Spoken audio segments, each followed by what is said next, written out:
दोस्तों, मेरा नाम है प्रतिभा शर्मा और जैसा कि आप लोग जानते हैं, मैंने आप लोगों से कमिटमेंट किया है कि हम एक टारगेट कोर्स शुरू करने जा रहे हैं, जिसमें हम अपकमिंग जो हमारा CSIR एग्ज़ाम है उसके लिए हम पूरी प्रिपरेशन करेंगे।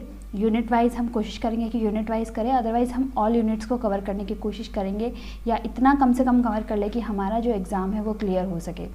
तो इतना पढ़ने के लिए आज से हम शुरू करने जा रहे हैं। सबसे पहले हम यूनिट 1 बायोकेमिस्ट्री से शुरू कर रहे हैं। अभी इसकी एक इंट्रोडक्टरी क्लास होगी।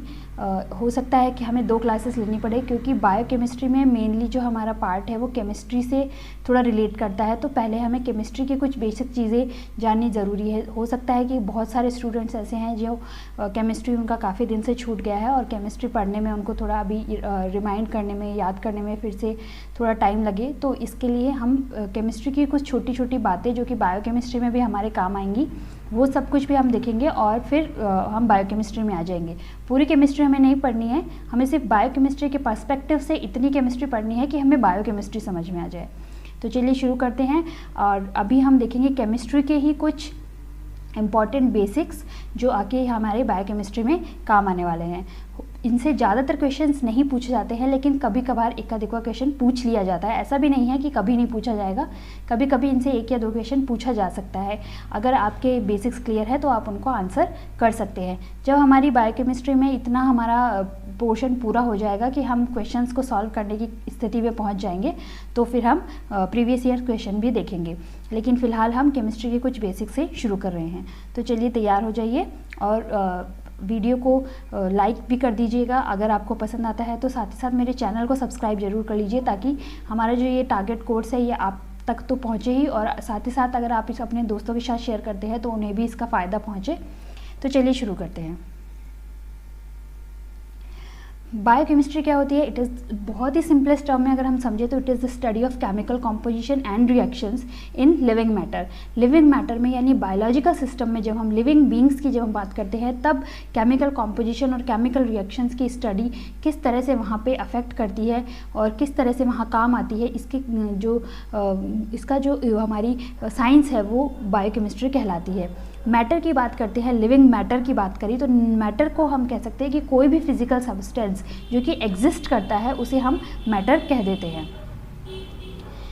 अगर मैटर की हम स्टेट्स के बारे में बात करें तो मैटर की जनरली जब हम बहुत छोटे थे तब हम 3 स्टेट्स के बारे में पढ़ते थे, सॉलिड, लिक्विड एंड गैस। लेकिन अब एक और स्टेट, प्लाज्मा स्टेट के बारे में हम पढ़ते हैं। सॉलिड स्टेट में क्या होता है कि जो मॉलिक्यूल्स होते हैं बहुत ही रेगुलर और रिपीटिंग पैटर्न में बहुत ही एक दूसरे से फर्मली अटैच होकर एक ही स्पेस के अंदर पूरी तरीके से हम कह सकते हैं कि टाइटली पैक्ड होते हैं। ये इतने ज़्यादा फर्मली हेल्ड होते हैं, लेकिन इतना फर्मली हेल्ड होने के बावजूद भी ये वाइब्रेट कर सकते हैं अपने लिमिटेड एरिया में। लिक्विड की अगर हम बात करते हैं तो लिक्विड मॉलिक्यूल्स जो है ये फ्लो कर सकते हैं इजीली अराउंड वन अनदर, एक दूसरे के अराउंड इजीली ये फ्लो कर सकते हैं, और इनके बीच में भी अट्रैक्टिव फोर्सेस प्रेजेंट होते हैं। लेकिन उसके बावजूद भी ये उन अट्रैक्टिव फोर्सेस के प्रेजेंट होने के बावजूद भी ये एक दूसरे से थोड़ा दूर फ्लाई कर सकते हैं, और लिक्विड जो है वो अपने कंटेनर का शेप ही अज्यूम कर लेता है। गैस के बारे में बात करते हैं तो गैस के मॉलिक्यूल्स जो आप देख रहे हैं कि इनके अंदर जो अट्रैक्शन है वो इस तरह का होता है कि ये बहुत ज़्यादा पास नहीं रहते हैं, बहुत दूर दूर रहते हैं। इनके बीच में जो अट्रैक्टिव फोर्सेस हैं वो इतने इनसिग्निफिकेंट से होते हैं, मतलब कि इतने ज़्यादा इतने इम्पॉर्टेंट नहीं होते हैं। तो ये थोड़ा दूर दूर रह सकते हैं और सभी डायरेक्शन में ये मूव कर सकते हैं, गैस के जो मॉलिक्यूल्स होते हैं। प्लाज्मा की बात करें तो at the very high temperature of stars atoms lose their electrons. Plasma में क्या होता है कि जब हाई टेम्परेचर कर दिया जाता है बहुत ज़्यादा, ये एक्चुअली एग्जिस्ट कहाँ करती है? स्टार्स पे। स्टार्स में जो हमारे यूनिवर्स है उसमें जो स्टार्स है वहाँ पे क्या होता है, बहुत ज़्यादा हाई टेम्परेचर्स पे जो एटम्स होते हैं वो अपने इलेक्ट्रॉन्स को लूज़ कर देते हैं। The mixture of electrons and nuclei that results is the plasma state of matter. और उसमें क्या होता है कि यहाँ पे आप देख सकते हैं प्लस और माइनस अलग अलग दिखाई दे रहे हैं। ये माइनस वाले जो हैं ये हमारे इलेक्ट्रॉन्स हैं, और जहाँ भी हमें प्लस दिखाई दे रहा है ये हमारा न्यूक्लियस है। तो न्यूक्लियस और इलेक्ट्रॉन ये दोनों अलग अलग हो जाते हैं, यानी एटम के जो अभी हम देखेंगे कि एटम की स्ट्रक्चर क्या होती है। इतना तो फिर भी आप सब लोगों को याद होगा कि एटम्स में एक न्यूक्लियस प्रेजेंट होता है, उस न्यूक्लियस में प्रोटॉन और न्यूट्रॉन होते हैं और चारों तरफ इलेक्ट्रॉन्स मूव करते हैं। तो ये जो इलेक्ट्रॉन्स और न्यूक्लियस है ये अलग अलग हो जाते हैं, इलेक्ट्रॉन्स अलग हो जाते हैं, न्यूक्लियस अलग हो जाता है, तो इस जो कंडीशन को हम प्लाज्मा कहते हैं। यानी कि कहने का मतलब है कि सॉलिड से जैसे ही हम प्लाज्मा की तरफ मूव करते हैं तो हमारी एनर्जी जो है वो इंक्रीज हो रही है। इस डायग्राम में आप देख सकते हैं कि सॉलिड से जब हमें सीधे ही गैस कंडीशन में जाना होता है तो हम सब्लिमेशन की प्रोसेस करते हैं, अदरवाइज सॉलिड से हमें लिक्विड में जाना है तो हम मेल्टिंग की प्रोसेस करते हैं। ये एक स्टेट का दूसरे स्टेट में कैसे कन्वर्जन होता है, मैटर की एक स्टेट का दूसरी स्टेट में किस तरह से कन्वर्जन होता है, इसके रिगार्डिंग ये डायग्राम है। यहाँ हम देख सकते हैं कि सॉलिड से लिक्विड में जाने के लिए मेल्टिंग और लिक्विड से गैस में जाने के लिए वेपराइजेशन होता है, और गैस से अगर हम प्लाज्मा स्टेट में जाते हैं तो आयनाइजेशन होता है। अब उल्टी तरफ आते हैं, यानी रिवर्स डायरेक्शन में अगर हम आते हैं तो प्लाज्मा से गैस में आने के लिए डीआयनाइजेशन, गैस से लिक्विड में आने के लिए कंडेंसेशन और लिक्विड से सॉलिड में आने के लिए फ्रीजिंग की प्रोसेस होती है। लेकिन सॉलिड से सीधे ही गैस में जाने के लिए, जैसे मैंने सबसे पहले बताया, हमें सब्लिमेशन की प्रोसेस से गुजरना पड़ता है, या फिर गैस से हम सीधे सॉलिड में आते हैं, गैस से कंडेंस होकर के लिक्विड बनता है, लेकिन गैस से अगर सीधे सॉलिड बनता है तो वहाँ की जो प्रोसेस होती है उसे हम डिपोजिशन का नाम देते हैं। एलिमेंट के बारे में अब हम बात करते हैं कि एलिमेंट क्या होता है। Element is the simplest form of matter that has a unique set of properties, जिसकी जो प्रॉपर्टीज़ होती है वो उस पर्टिकुलर एलिमेंट के लिए फिक्स होती है और यूनिक होती है, यानी वो पर्टिकुलरली उसी एलिमेंट के लिए होती है। तो एलिमेंट मैटर का वो सिंपलेस्ट फॉर्म है जहाँ पर उसकी जो प्रॉपर्टीज़ है वो पर्टिकुलरली उस एलिमेंट के लिए यूनिक है। And element is a pure substance, हम इसे प्योर सब्सटेंस भी कह सकते हैं, that can not be broken down into other substances by physical और केमिकल मीन्स। किसी भी तरह के फिजिकल या केमिकल मीन्स से हम इसी भी एलिमेंट को और आगे छोटे सब्सटेंसेस में डिवाइड नहीं कर सकते, यानी इसके प्योर सब्सटेंस यही प्योरेस्ट सब्सटेंस है, इससे ज़्यादा हम इसे प्योर नहीं कर सकते। तो all the substances found in periodic table are elements. Periodic table के बारे में आपको चाहे पीरियोडिक टेबल की थोड़ी बहुत स्ट्रक्चर जरूर याद होगी, जब हम केमिस्ट्री में पढ़ते थे तो पीरियोडिक टेबल के जितने भी सब्सटेंस हैं उन्हें हम एलिमेंट कहते हैं। ये देखिए यहाँ एक पीरियोडिक टेबल है जो बहुत ही डरावनी है, हमें इसे बिल्कुल भी याद नहीं करना है क्योंकि इसको तो हम देखकर ही डर जाते हैं, तो ये हमें लर्न नहीं करनी है। सिर्फ आपको एक बार याद दिलाने के लिए कि पीरियोडिक टेबल क्या होती है, मैंने ये यहाँ पे लगाया है पिक्चर इसका। हाँ, अगर हम बायोलॉजिकल सिस्टम की बात करते हैं, अभी हम बायोकेमिस्ट्री पढ़ रहे हैं, जैसे कि हम सब जानते हैं कि हम बायोकेमिस्ट्री पढ़ रहे हैं, केमिस्ट्री नहीं। तो बायोकेमिस्ट्री के पर्सपेक्टिव से अगर हम देखें तो हम ये जानते हैं कि हमें बायोलॉजिकल सिस्टम में, यानी कि अगर फॉर एग्जांपल हम ह्यूमन बॉडी की ही बात करते हैं, अगर ह्यूमन बॉडी की बात करते हैं तो सबसे ज़्यादा मोस्ट अबेंडेंट एलिमेंट कौन सा है, तो ऑक्सीजन का नाम सबसे पहले आता है। ऑक्सीजन मोस्ट अबेंडेंट एलिमेंट होता है। 65% हमारी बॉडी वेट का ये जो ऊपर वाला डायग्राम है जिसमें ग्रीन कलर का ग्राफ शो किया गया है, वहाँ पर जो बॉडी वेट दिखाया गया है ये फ्रेश बॉडी वेट का, यानी जब वाटर कॉन्स्टिट्यूट करती है हमारी बॉडी, तब उस वाटर की प्रेजेंस में हम जानते हैं कि हमारी बॉडी का मेजर पार्ट जो है बॉडी से बना हुआ है, तो बॉडी के अंदर जब वाटर प्रेजेंट है उस टाइम पे 65% ऑक्सीजन, उसके बाद 18% लगभग 18-19% कार्बन, फिर हाइड्रोजन और फिर नाइट्रोजन आता है, उसके बाद कैल्शियम, फास्फोरस, पोटेशियम और सोडियम, क्लोरीन, मैग्नीशियम, सल्फर, ये सब बहुत ही कम मात्रा में प्रेजेंट होते हैं। लेकिन ये जो 4 एलिमेंट्स है, carbon, oxygen, carbon, hydrogen, nitrogen, ये 4 एलिमेंट्स हमारी बॉडी का 96.2% मेकअप करते हैं। ठीक है, अगर हम ड्राई वेट की बात करते हैं तो ह्यूमन बॉडी में सबसे हाईएस्ट परसेंटेज में जो एलिमेंट प्रेजेंट होता है वो होता है कार्बन, यानी जब हम पानी को पूरी तरह से निकाल देते हैं तब, और हाइड्रोजन होता है 9.3%, ऑक्सीजन 11% कॉन्स्टिट्यूट करता है और नाइट्रोजन 5.7% कॉन्स्टिट्यूट करता है। यहाँ पे आपको ये परसेंटेजेस याद रखनी नहीं है, लेकिन आपको 2 चीज़ें यहाँ पर याद रखनी है। फर्स्ट चीज़ ये है कि अगर हम टोटल बॉडी वेट, अगर हम सिंपली फ्रेश या ड्राई वेट कुछ नहीं दिया हुआ होता और हमसे पूछा जाता है कि मोस्ट अबेंडेंट एलिमेंट कौन सा है हमारी बॉडी में, तो हम ऑक्सीजन का नाम देंगे। अगर फ्रेश मेंशन कर दिया जाता है तो भी ऑक्सीजन का नाम देंगे, लेकिन अगर वहाँ ये मेंशन किया जाता है कि dry weight, percentage dry weight के बेसिस पर कौन सा एलिमेंट सबसे ज़्यादा परसेंटेज में प्रेजेंट होता है ह्यूमन बॉडी में, तो हम वहाँ पे कार्बन के बारे में लिखेंगे, यानी कार्बन को ही हम वहाँ पे मोस्ट अबंडेंट एलिमेंट मानेंगे। तो यहाँ पे सिर्फ ये दो चीज़ नोट करने के लिए है। मोस्ट अबंडेंट एलिमेंट आप इसे शॉर्ट में लिख सकते हैं, most abundant element of human body is oxygen, and in case of dry weight तो यहाँ पे लिख देंगे हम carbon is the most abundant element. ठीक है, ये वही एक डिफरेंट तरीके से रिप्रेजेंट किया गया है। यहाँ पे हम देखें तो ऑक्सीजन का सिंबल O है, अबंडेंस 65% है। इसका यूज़ क्या है? रेस्पिरेशन, और वाटर में ऑक्सीजन भरपूर मात्रा में H2O, O में ऑक्सीजन प्रेजेंट है। तो जैसे कि मैंने पहले आपको बताया, ऑलमोस्ट 96.2% बॉडी मास 4 एलिमेंट से कॉन्स्टिट्यूट होता है। 50 to 70% बॉडी मास जो है वाटर से बना होता है, 75% आप मान लीजिए वाटर से ही बना होता है। All organic compounds have carbon and hydrogen, ये भी हम सभी जानते हैं। तो इसके ऑक्सीजन और कार्बन, हाइड्रोजन, नाइट्रोजन, ये हमारे सबसे मेन जो एलिमेंट्स हैं, आप लोगों को याद रखने हैं।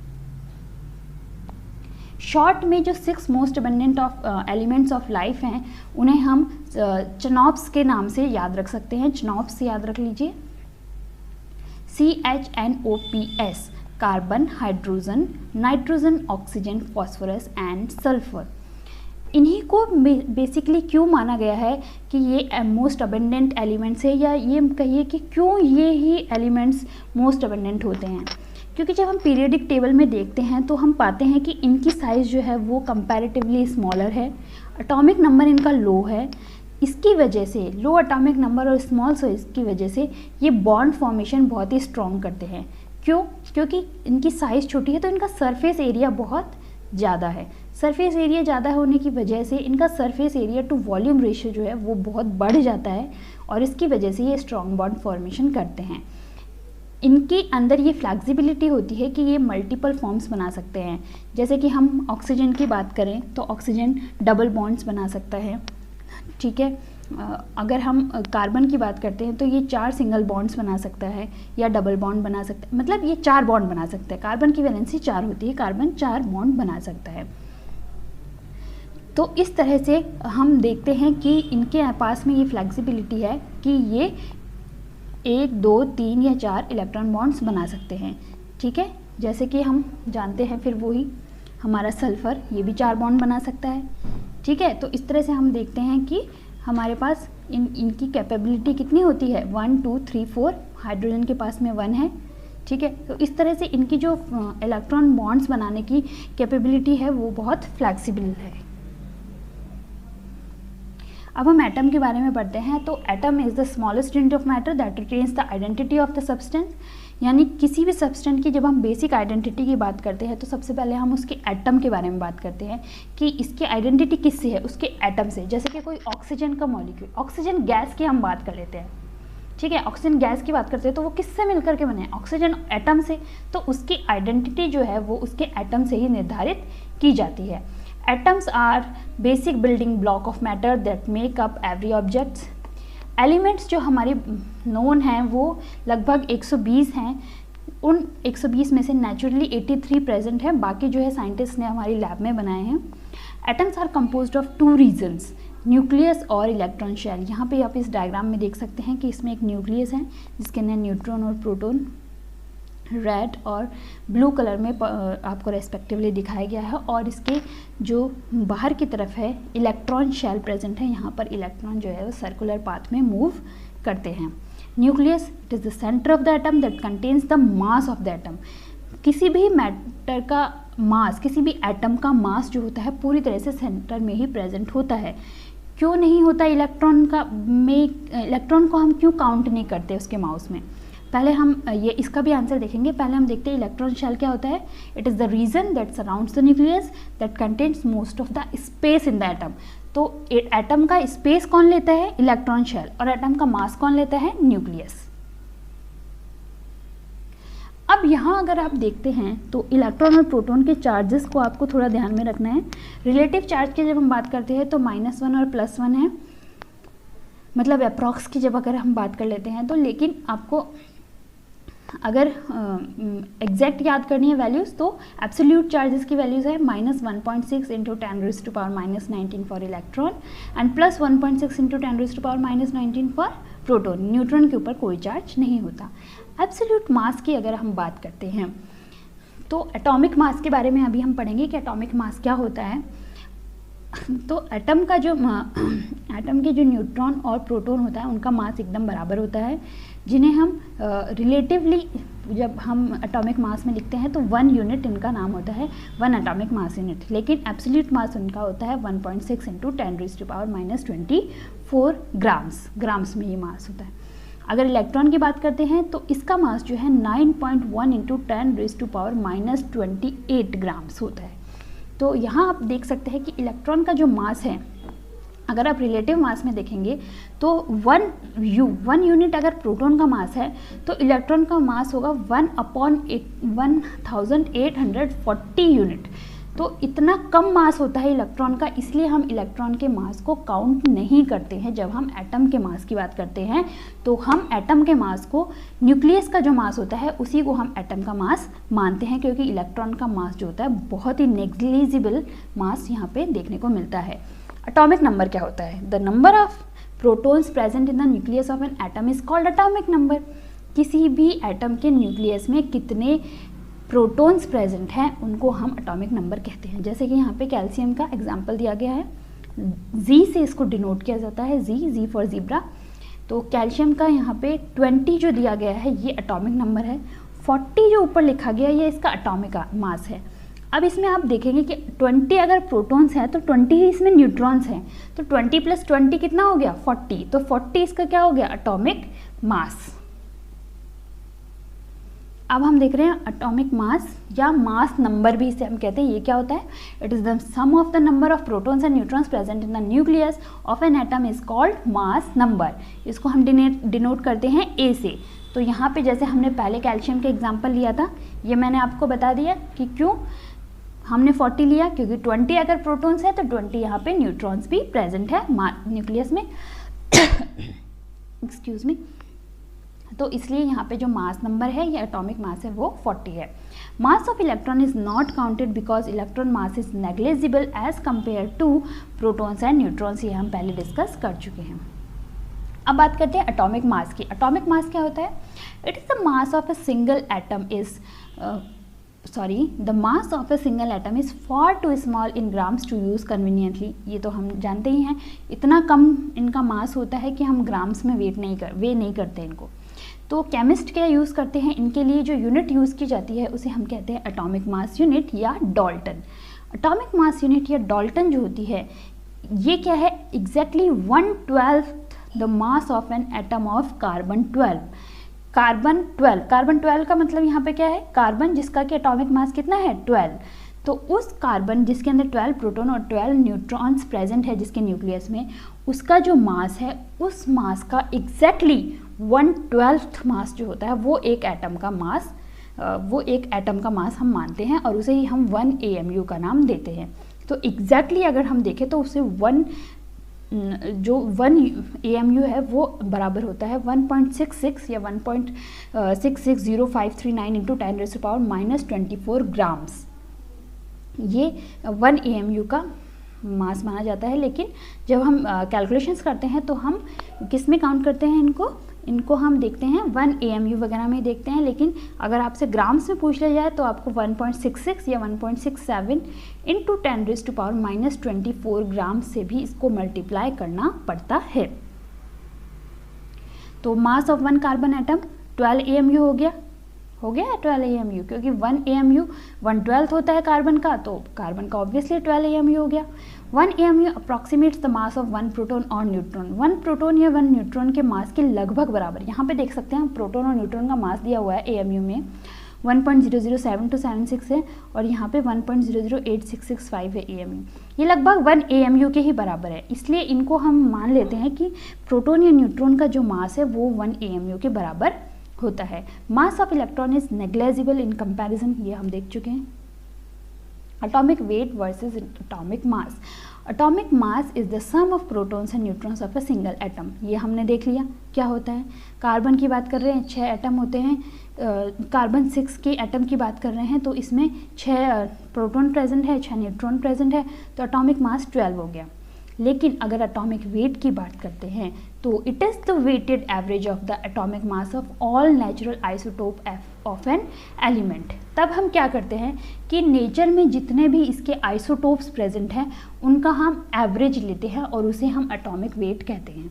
तो कार्बन का जो एटॉमिक वेट होता है एग्जैक्टली 12 ना हो करके 12 से कुछ पॉइंट्स में ज़्यादा होता है। अब आइसोटोप्स क्या होते हैं, आइसोटोप्स के बारे में हम स्टडी करते हैं। What are isotopes?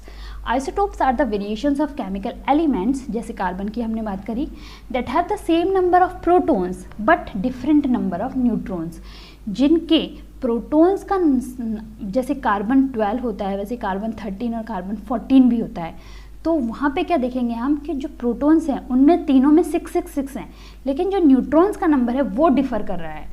तो we identify isotope based on their mass. कैसे आइडेंटिफाई करेंगे, जैसे C12 है, C13 है, C14 है, तो उनके मास के बेसिस पे हम आइसोटोप्स को आइडेंटिफाई करते हैं, whereby the mass of protons and neutrons equals to the mass of the isotope. और वो दोनों को प्रोटॉन और न्यूट्रॉन का मास को मिला करके हम एक आइसोटोप का मास निकाल सकते हैं। यहाँ आप देख सकते हैं हाइड्रोजन के 3 आइसोटोप्स के बारे में दिया गया है, protium, deuterium and tritium. First में हम देखें 1H1, सेकंड में हम देखेंगे 2H1 और थर्ड में हम देख रहे हैं 3H1। तीनों में ही प्रोटॉन 111 है, लेकिन जब हम न्यूट्रॉन की बात करते हैं तो आप देखते हैं कि फर्स्ट में कोई न्यूट्रॉन नहीं है, प्रोटियम में कोई न्यूट्रॉन नहीं है, जबकि हाइड्रोजन के जो ड्यूटेरियम आइसोटोप है उसमें 1 न्यूट्रॉन है, जबकि ट्राइटियम आइसोटोप में 2 न्यूट्रॉन्स प्रेजेंट हैं। ठीक है, इसी तरह से कार्बन देख लीजिए, कार्बन 12, 13 और 14 का एग्जाम्पल दिया गया है। अगर 6 प्रोटॉन 6 न्यूट्रॉन प्रेजेंट है तो कार्बन का जो एटॉमिक मास होता है वो होता है 12। अगर 6 प्रोटॉन 7 न्यूट्रॉन्स प्रेजेंट है तो एटॉमिक मास हो जाएगा 13। अगर 6 प्रोटॉन 8 न्यूट्रॉन्स प्रेजेंट है तो एटॉमिक मास हो जाएगा 14। अब इन्हीं देखो 12, 13, 14 इन तीनों को प्लस करके 3 से अगर हम डिवाइड कर देते हैं तो जो वेट आता है, तो जो वैल्यू आती है वो कार्बन का हमारा एटॉमिक वेट कहलाता है। तो समझ में आ गया डिफरेंस क्या होता है कार्बन का, एटॉमिक वेट और एटॉमिक मास का क्या डिफरेंस होता है, ये समझ में आ गया होगा आई होप। तीनों आइसोटोप, ये तो कार्बन की बात कर रहे हैं, या फिर कोई और एलिमेंट हम मान सकते हैं जिसके नेचर में 3 या 2 या 4 जितने भी आइसोटोप्स प्रेजेंट हैं उन सब का एवरेज जो मास है उसे हम क्या कह देंगे, एटॉमिक वेट कह देंगे। रेडियो आइसोटोप्स क्या होते हैं, कुछ आइसोटोप्स ऐसे भी होते हैं जो रेडियो आइसोटोप्स होते हैं। रेडियो आइसोटोप्स क्या होते हैं, these are the unstable isotopes which through the process of the radioactive decay attain stability. ये क्या करते हैं, जैसे कि एक एटम है स्टेबल कंडीशन में, उसका कोई आइसोटोप है वो अनस्टेबल कंडीशन में, अब वो कोशिश करेगा कि वो स्टेबिलिटी को अचीव कर ले और उस प्रोसेस के अंदर वो कुछ रेडिएशन इमिट करता है। तो ये वाले जो आइसोटोप्स होते हैं जो रेडिएशन इमिट करते हैं इन्हें हम रेडियो आइसोटोप कहते हैं। जैसे कि आप यहाँ देख सकते हैं पेरेंट आइसोटोप है radio active decay. Radio active decay की प्रोसेस के थ्रू इनमें से रेडिएशन निकलते हैं, यानी इनके कुछ इलेक्ट्रॉन्स या कुछ प्रोटॉन्स या इनमें से कुछ भी ऐसा होगा जो कि इनको अनस्टेबल कर रहा है, तो वो एनर्जी की फॉर्म में निकल जाएगा बाहर। तो इस तरह से क्या होता है, इनका डिके हो जाता है, यानी इसमें से कुछ तो कम हुआ है, कुछ तो कम हो गई, तभी तो अगर देखें जैसे यहाँ पे हमने ये 3 डिकेस के बारे में डिस्कस किया, अल्फ़ा, बीटा और गामा। अगर अल्फ़ा डिके होता है या अल्फ़ा रेज निकलती है, अल्फ़ा रेडियो एक्टिव डिके में अल्फ़ा रेज निकल रही है हमारी, अल्फ़ा जो है हीलियम का न्यूक्लियस है ये निकल रहा है, तो डॉटर आइसोटोप जो हमारा बन रहा है उससे एक हीलियम न्यूक्लियस के बराबर, यानी कि उसके जो कह सकते हैं कि उसका जो एटॉमिक नंबर है उसमें से 2 कम हो रहा है, जबकि उसके एटॉमिक मास में से 4 कम हो रहा है। तो इस तरह से उसका डीके हो रहा है, यानी वो कम तो हो ही रहा है, उसका मास कम हो रहा है, उसका नंबर भी कम हो रहा है। तो ये जो रेडियो एक्टिव डिके हो रहा है इससे वो स्टेबिलिटी को अचीव करने की कोशिश करता है। अगर बीटा की बात करते हैं, अगर हमारे बीटा पार्टिकल यहाँ से निकलता है, अल्फ़ा पार्टिकल निकलता है, बीटा पार्टिकल में हमारा इलेक्ट्रॉन जो है वो एक कम हो जाता है। तो डॉटर जो आइसोटोप है उसके अंदर हम देखेंगे कि उसके जो कैरेक्टरिस्टिक्स में चेंजेस आते हैं और इस तरह से उसमें भी डीके होता है, तो इसे हम क्या देते हैं, बीटा डीके। इसी तरह से गामा रेज अगर निकल जाती है, एक फोटोन के रूप में निकल जाती है, इसमें सिर्फ एनर्जी निकलती है, इलेक्ट्रॉन प्रोटॉन वगैरह कुछ नहीं निकल रहा है, तो इसे हम कह देंगे गामा डीके। अगर हमें न्यूमेरिकल करने होते हैं, अगर हमारे से क्वेश्चन पूछा जाता है कि मान लीजिए कोई न्यूक्लियस दिया हुआ है और उसमें से कोई एटम दिया हुआ है और उसके अंदर से एक अल्फा पार्टिकल निकल रहा है, तो रिजल्टेंट जो एटम बनेगा उसका एटॉमिक नंबर और एटॉमिक मास बताओ। तो हम क्या करेंगे, अल्फा डीके होगा तो हम एटॉमिक नंबर में से 2 माइनस कर देंगे और एटॉमिक मास में से 4 माइनस कर देंगे।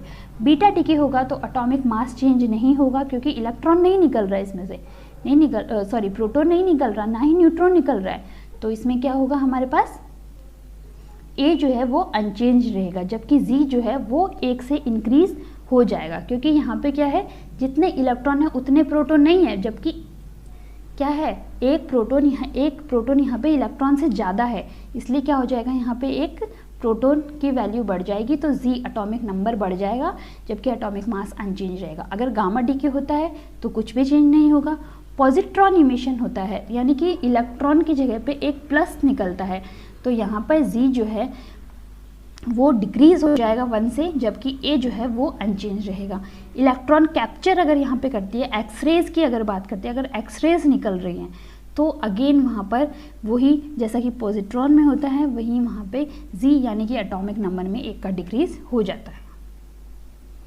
यहाँ पे आप एग्जांपल देख सकते हैं, जैसे कि यूरेनियम है, इससे अगर हम एक अल्फा पार्टिकल निकाल रहे हैं तो थोरियम में कन्वर्ट हो रहा है। कार्बन 14 से अगर हम एक बीटा पार्टिकल निकाल रहे हैं तो हम देखते हैं कि ये नाइट्रोजन 14 में, यानी कि ये कार्बन कहाँ चला गया, नाइट्रोजन में कन्वर्ट हो गया। तो हम जब कहते हैं, किसी भी हम रेडियो आइसोटोप की बात करते हैं और हाफ लाइफ की जब हम बात करते हैं, तो हम देखते हैं कि हाफ लाइफ में हम देखते हैं कि इसकी जो इतनी हाफ लाइफ होती है उसके बाद ही कंपाउंड आधा रह जाता है, यानी उसका मास हाफ रह गया। तो आधा कहाँ गया, तो आधा क्या होता है, दूसरे एलिमेंट में कन्वर्ट हो रहा है। जैसे कि कार्बन 14 है तो ये कन्वर्ट होकर के नाइट्रोजन 14 में चला जा रहा है, तो इस तरह से इसका खुद का मास कम हो रहा है और ये नाइट्रोजन में कन्वर्ट हो जाता है। अब देखते हैं आइसोबार्स क्या होते हैं। Isobars are the atoms of different elements that have similar mass number, उनको क्या कहेंगे, हम आइसोबार्स कहेंगे। यहाँ पे आप देख सकते हैं कार्बन है 14 6, नाइट्रोजन 14 7। यहाँ पे आप देखेंगे तो इनका जो एटॉमिक मास है, यानी इनका जो मास नंबर है वो दोनों का सेम है, लेकिन जो इनके प्रोटॉन्स के नंबर हैं, यानी इनका एटॉमिक नंबर जो है वो दोनों का डिफरेंट है, तो इन्हें हम कहेंगे आइसोबार्स। आइसोटोन्स की बात करते हैं तो ये वो एटम्स होते हैं जिनके अंदर न्यूट्रॉन्स का नंबर सेम होता है। फॉर एग्जांपल, आप यहाँ पे कोई एक एटम ले लीजिए जिसमें ए कितना है 131, जी यानी प्रोटॉन 78 है, न्यूट्रॉन 53 है। दूसरा एटम हमने लिया जिसमें ए 127 है, प्रोटॉन्स जो है 74 है, लेकिन न्यूट्रॉन्स सेम 53 है, तो ये आइसोटोन्स होंगे। फॉर एग्जांपल ऑक्सीजन, अगर हम रियलिस्टिक वैल्यूज़ देखते हैं तो ऑक्सीजन, नाइट्रोजन और कार्बन अगर हम देखें तो C614, N715 और O816, इनके अंदर अगर हम देखें तो इस कार्बन में 6 प्रोटॉन लेकिन N जो है वो 8 है। उसी तरह से नाइट्रोजन में प्रोटॉन 7 है लेकिन न्यूट्रॉन 8 है। ऑक्सीजन में देखें तो प्रोटॉन और न्यूट्रॉन दोनों 8 है, तो तीनों में ही न्यूट्रॉन्स क्या है 8 8 8। तो यहाँ पे हमारी ये तीनों जो है ये आपस में आइसोटोन्स हैं। मेनली जो हमसे पूछा जाता है वो आइसोटोप्स के बारे में पूछा जाता है। आइसो मतलब सेम और टोप मतलब पोजीशन, तो आइसोटोप का मतलब हो गया जो सेम पोजीशन पे होते हैं, ठीक है, यानी कि उनका एटॉमिक जो नंबर है, एटॉमिक नंबर जो है वो हमेशा सेम रहेगा, यानी वो पीरियोडिक टेबल में अपनी पोजीशन पर ही रहेंगे, अपनी सेम पोजीशन पर ही रहते हैं। मॉलिक्यूलर वेट की अगर हम बात करें तो मॉलिक्यूलर वेट हम कैसे कैलकुलेट कर सकते हैं भैया, जो हमारे पास एटॉमिक नंबर है उसको हम नंबर ऑफ एटम से मल्टीप्लाई कर देंगे और फिर जो अलग अलग एटम्स हैं तो उनको आपस में जोड़ देंगे, तो इस तरह से हमारे पास मॉलिक्यूलर वेट आ जाएगा। यहाँ पे आप ग्लूकोज का एग्जाम्पल देखिए, तो यहाँ पे हमारे पास 6 कार्बन, 12 हाइड्रोजन और 6 ऑक्सीजन है। अब अगर हम इनका एटॉमिक मास देखते हैं, सॉरी ये यहाँ पे गलत है, एटॉमिक मास तो 12 ही होगा कार्बन का, एटॉमिक वेट जो है ये 12.011 होता है। तो अगर हम मॉलिक्यूलर वेट करते हैं तो हम एटॉमिक वेट को ही कैलकुलेट करते हैं, लेकिन अगर हमसे अप्रॉक्सीमेट, हमसे क्वेश्चन में क्या रिक्वायर्ड है उसी के हिसाब से हमें आंसर देना है। अगर हमसे प्रॉपर एटॉमिक वेट वाला पूछा जाएगा तो हमें नंबर दिया जाएगा, ठीक है। लेकिन अगर हमसे एटॉमिक मास के बारे में ही, मॉलिक्यूलर मास के बारे में ही पूछा जा रहा है तो हमें नंबर दे, ये ज़रूरी नहीं है। ये हमें पता होना चाहिए कि कार्बन का एटॉमिक मास 12 होता है, हाइड्रोजन का 1 होता है और ऑक्सीजन का कितना होता है, ऑक्सीजन का 16 होता है ना, ऑक्सीजन का होता है 16, ठीक है, ये हमको पता होना चाहिए, ठीक है। तो इनका जो आप देखिए कि कितने कार्बन एटम्स है, 6 है, तो 12 को 6 से मल्टीप्लाई कर दिया, 1 को 12 से, क्योंकि हाइड्रोजन 12 से और ऑक्सीजन कितने हैं 6 है, तो अगेन 16 को 6 से मल्टीप्लाई कर दिया और तीनों को आपस में सम अप करके हम इस पूरे मॉलिक्यूल का मॉलिक्यूलर वेट निकाल सकते हैं। तो इस तरह से हमने देखा, इस तरह से आज हमने कुछ छोटी छोटी चीज़ें जो बेसिक्स थे केमिस्ट्री के वो पढ़े। अभी हमारे बेसिक्स कंप्लीट नहीं हुए हैं, लेकिन वीडियो काफ़ी लंबा हो गया है तो अभी मुझे इसे बंद करना पड़ेगा, तो हम इसे अभी बंद करते हैं, मतलब क्लास को ओवर करते हैं और नेक्स्ट क्लास में हम कुछ और बेसिक्स सीखेंगे। उसके बाद हम हमारे मेन बायोकेमिस्ट्री पे आएंगे, क्योंकि हमें केमिस्ट्री नहीं पढ़ना। आई होप कि मैंने आपको ज़्यादा बोर भी नहीं किया होगा और ज़्यादा डिस्टर्ब भी नहीं किया होगा, मतलब ज़्यादा स्ट्रेस नहीं दिया होगा माइंड पे कि इतनी केमिस्ट्री कैसे पढ़ेंगे। बहुत सिंपल केमिस्ट्री थी, छोटी छोटी बातें थी, पता होनी चाहिए, क्योंकि आगे हम बॉन्ड्स के बारे में पढ़ेंगे तब ये चीज़ें हमें पता होनी ज़रूरी है। और बॉन्ड्स हमें इसलिए जानने ज़रूरी है क्योंकि हम जब प्रोटीन्स के स्ट्रक्चर और अमाइनो एसिड्स के स्ट्रक्चर और ये सब जो हम स्ट्रक्चर्स को पढ़ते हैं जो कि इम्पॉर्टेंट है बायोकेमिस्ट्री के पॉइंट ऑफ व्यू से, तो हमें बॉन्ड्स के बारे में जानकारी होनी बहुत ज़रूरी है। और क्योंकि हमें फिर सी सेक्शन के क्वेश्चंस भी करने होते हैं जहाँ पे हमें ये सब नॉलेज होनी ज़रूरी होती है। तो आई होप कि आपको समझ में आ गया होगा। कोई भी प्रॉब्लम होगी तो आप प्लीज़ कमेंट सेक्शन में कमेंट कर सकते हैं और प्लीज़ अपने फ्रेंड्स के साथ ज़्यादा से ज़्यादा से शेयर कीजिए ताकि सभी लोगों तक ये पहुंच सके, मेरी भी मेहनत रंग लाए और आप लोगों की भी अच्छी से अच्छी तैयारी हो सके। Thank you very much.